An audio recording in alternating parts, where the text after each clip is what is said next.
Hello guys, welcome to another video from Complementation channel. In this video, we're gonna solve the second question from second chapter in Sipser textbook, and we're gonna continue to explore the CFG and actually context-free grammars language and learn a lot of and more features about this language in this question. And I hope you guys enjoyed this video, and let's solve it together.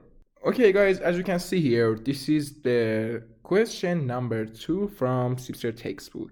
Use the language A and B together with example 2.36 to show that the class of context-free languages is not closed under intersection. So let me first show you the example number 2.36. This is the example 2.36. Use the pumping lemma to show that the language B is not context-free. So we know that we can use from pumping lemma to show that a language is not context-free, or as you see in the previous chapter, you can show that by pumping lemma a language is not regular, and in this chapter you can show that this is not context-free. So first, we assume that B is a CFL. It means context-free languages, and obtain a contradiction. Let's be the pumping length for B that is guaranteed to exist by the pumping lemma. Select the string S that is equal to AP, BP, and CP. Clearly, S is a member of B and of length at least P. The pumping lemma states that S can be pumped, but we show that it cannot. In other words, we show that no matter how we divide S into U, V, X, Y, and Z, one of the three conditions of lemma is violated. First, condition number 2 stipulates that either V or Y is not empty. Then we consider one of two cases, depending on whether substring V and Y contain more than one type of alphabet symbol. First, when both V and Y contain only one type of alphabet symbol, V does not contain both A and B's, or both B and C's, and the same holds for Y. In this case, the string U, V2, X, Y2, and Z cannot contain equal number of A's, B's, and C's. Therefore, it cannot be a member of B. That's violate condition number 1 of the lemma and is thus a contradiction. When either V or Y contain more than one type of symbol, U, V2, X, Y2, and Z may contain equal number of 3 alphabet symbols, but not in the correct order. Hence, it cannot be a member of B, and a contradiction occurs. One of these cases must occur. Because both cases result in a contradiction is unavoidable. So the assumption that B is a CFL must be false. Thus, we have proved that B is not a CFL. So based on this proof, we know that this language here, B, that is equal to A and B and C, and when n is greater than or equal to 0 is not CFL. And there is a point here. We only can use pumping lemma to show that actually language is not context-free, but we can't use this lemma to show that actually a language is context-free. So actually this is not a bidirectional relation between languages and pumping lemma. You can only use it in one way, one direction. So yes, that was the proof for this part, and now we want to show that the intersection of two context-free languages is not context-free. So for this purpose here, this is the two languages that we have. First, A is equal to A, M, B, and C, N when M and N is equal or greater than 0, and the language B is equal to A and B and C, M when M and N is equal or greater than 0. So first, let me show you the intersection of these two languages here.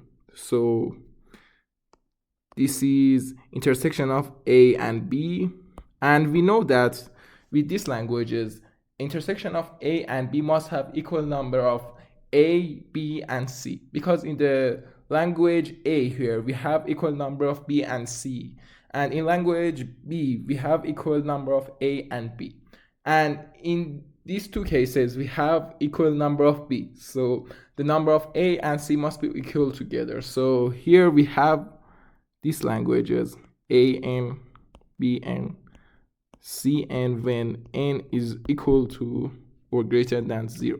And by the example that I show you, we know that this language is not a context-free language. And that was the solution for part A. And now let me show you the part B. For part B, use part A and De Morgan Law's Theorem 0.20 to show that the class of context-free languages is not clause under complementation. So here, let me first show you the Theorem 0.20. This is a theorem. For any two sets A and B, the complementation of union of A and B is equal to complementation of A, or better I say intersection of complementation of A and complementation of B. And the proof is that, this is the proof, actually, this part. This theorem states that two sets, the complementation of union of A and B and the intersection of complementation of A and complementation of B are equal. We prove this assertion by showing that every element of one also is an element of the other and vice versa. Suppose that X is an alphabet of the complementation of union of A and B, then X is not in the union of A and B from the definition of the complement of a set. Therefore, X is not in A and X is not in B. From the definition of the union of two sets, in other words, X is in complementation of A and X in complementation of B. Hence, the definition of the intersection of two sets shows that X is in actually intersection of complementation of A and complementation of B for the other direction. Suppose that X is in intersection of complementation of A and complementation of B, then X is in both complementation of A and complementation of B. Therefore, X is not in A and X is not in B, and thus not in the union of these two sets. Hence, X is in the complement of the union of these sets. In other words, X is in complementation of union of A and B, which complete the proof of the theorem. So that was the De Morgan laws that we see here. And now let's actually come back to the question. In this question, we want to show that actually CFG is not clause under complementation. So for part B, we want to show this. Assume that we have to actually CFG, or better I say context-free languages here. That we call them A and B. These are our languages that we have here. So by contradiction, we assume that the complementation of a context-free language is also a context-free language. So by contradiction,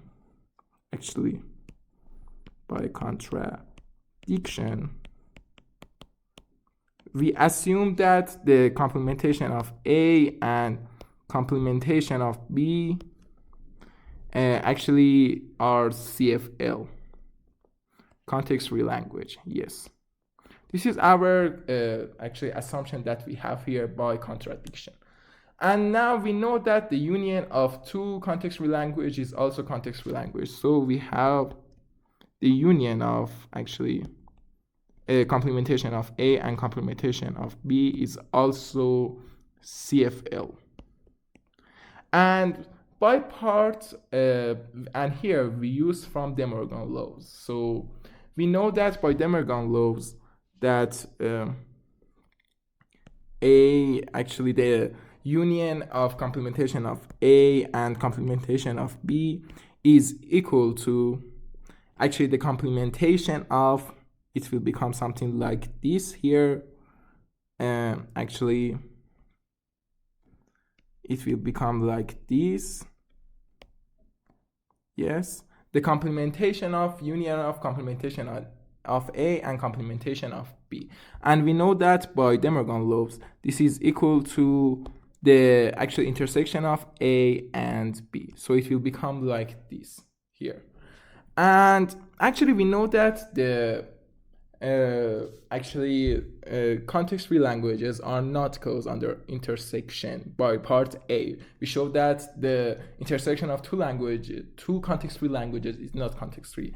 And by this assumption here that we use from contradiction, we actually reach this part that the intersection of A and B is CFL, and we know that it is not true.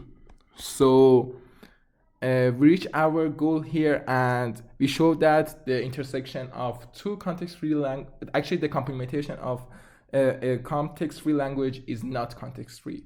And yes, that was the solution for the second question in the second chapter in Sipser textbook. I hope you guys enjoyed this video and learned a lot of things from context-free languages in this chapter. If you have any idea or comments, leave them in the comments part. And if you like this video, you can like it and subscribe to my channel and ring the bell to actually YouTube send you some notification when I upload some new videos for you guys. And you can check my actually GitHub account in the description, and I leave some interesting code or sometimes fun codes in there that may be so fun or for you. And yes, that's it. Have a nice day, guys. Goodbye.